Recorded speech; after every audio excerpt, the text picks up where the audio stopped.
Waalaikumsalam. Ketua Komisariat, Sekretaris dan Pengurus Cabang yang saya hormati. Kali ini kita akan berdiskusi dengan tema refleksi 76 tahun Indonesia Merdeka. Tentunya kemerdekaan Indonesia ini bukan hal yang mudah untuk dicapai, perlu pengorbanan materi, darah, air mata, dan keringat. Perjuangan untuk mencapai kemerdekaan ini mungkin bisa dikatakan belum selesai.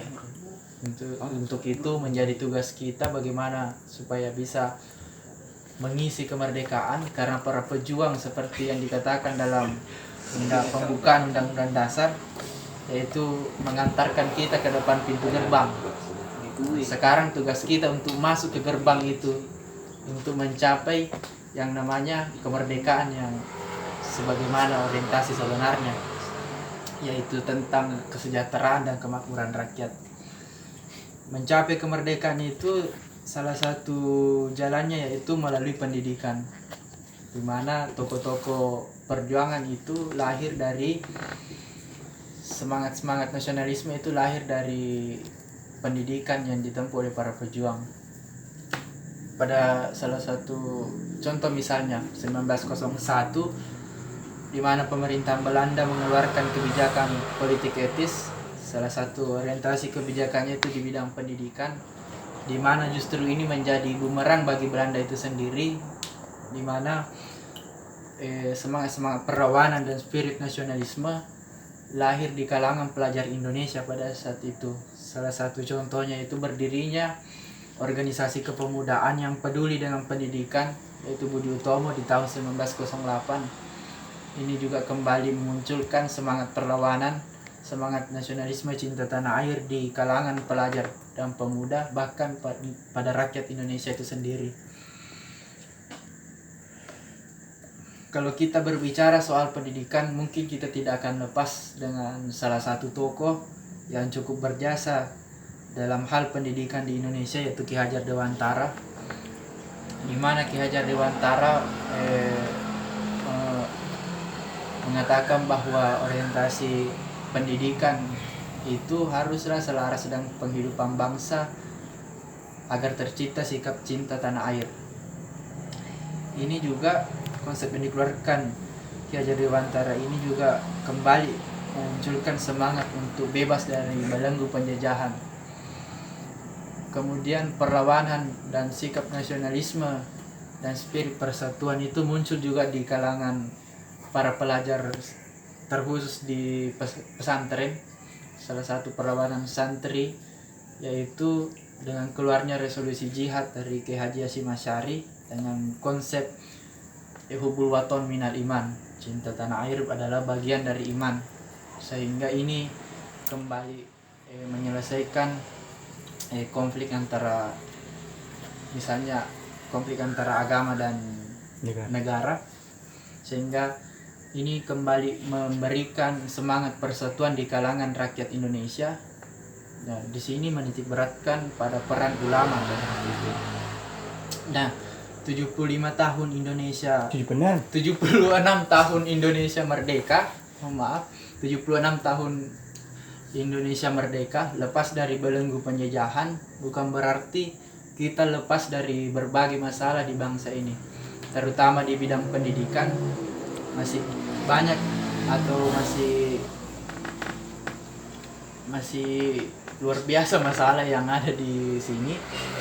Misalnya saja salah satu masalahnya itu rendahnya minat baca di Indonesia. Itu di mana menurut data UNESCO di tahun 2019 itu indeks baca kita itu 0,001%, atau dapat diartikan 1000 orang Indonesia itu hanya 1 orang yang membaca. Inilah juga menjadi salah satu faktor mundurnya mutu pendidikan di Indonesia. Kemudian yang tak kalah pentingnya itu adalah pembangunan infrastruktur pendidikan yang tidak merata di Indonesia, sehingga mengakibatkan adanya kesenjangan mutu pendidikan di Indonesia. Misalnya saja bisa kita lihat di bagaimana proses pembelajaran di kota dan di pelosok, bisa kita lihat perbedaan yang sangat jauh. Itu dikarenakan tidak meratanya pembangunan infrastruktur di dalam hal sarana dan prasarana di sekolah. Hanya saja.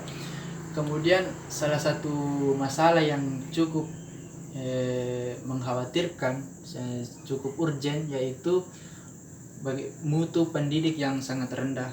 Mutu pendidik yang sangat rendah, di mana para pendidik ini bisa kita lihat bahwa pendidik ini belum bisa menumbuhkan semangat belajar pada siswa. Ini tidak sejalan dengan konsep yang dikeluarkan jauh hari sebelumnya oleh Ki Hajar Dewantara, yaitu dengan konsep pendidikan bagaimana supaya pendidik itu mampu menjadi teladan, mampu memberi semangat, dan mampu memberi motivasi bagi siswa.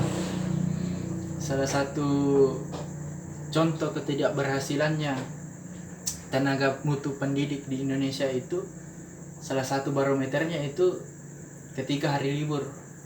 Siswa itu lebih senang hari libur daripada hari sekolah. Itu artinya semangat belajar di kalangan siswa itu sangat rendah. Kemudian melihat realita pendidikan sekarang ini, kita diperhadapkan dalam, bisa dikatakan, bentuk penjajahan baru, yaitu pandemi COVID-19, dan semoga kita bisa bebas dari belenggunya. Realitas atau dampak pandemi di bidang pendidikan itu sangat bisa dilihat sangat jelas. Salah satu contohnya yaitu di mana kebiasaan belajar itu berubah 180 derajat. Di mana pada awalnya kita melakukan sekolah tatap muka, kemudian kita diharuskan untuk sekolah daring dengan pemanfaatan teknologi misalnya. Kemudian kebijakan yang dikeluarkan pemerintah soal daring ini memunculkan berbagai masalah yang baru, misalnya akses jaringan yang kurang memadai di berbagai daerah di Indonesia. Ini juga dikarenakan tidak meratanya pembangunan di Indonesia. Banyak siswa yang tidak bisa mengikuti proses pembelajaran dikarenakan akses yang tidak memadai.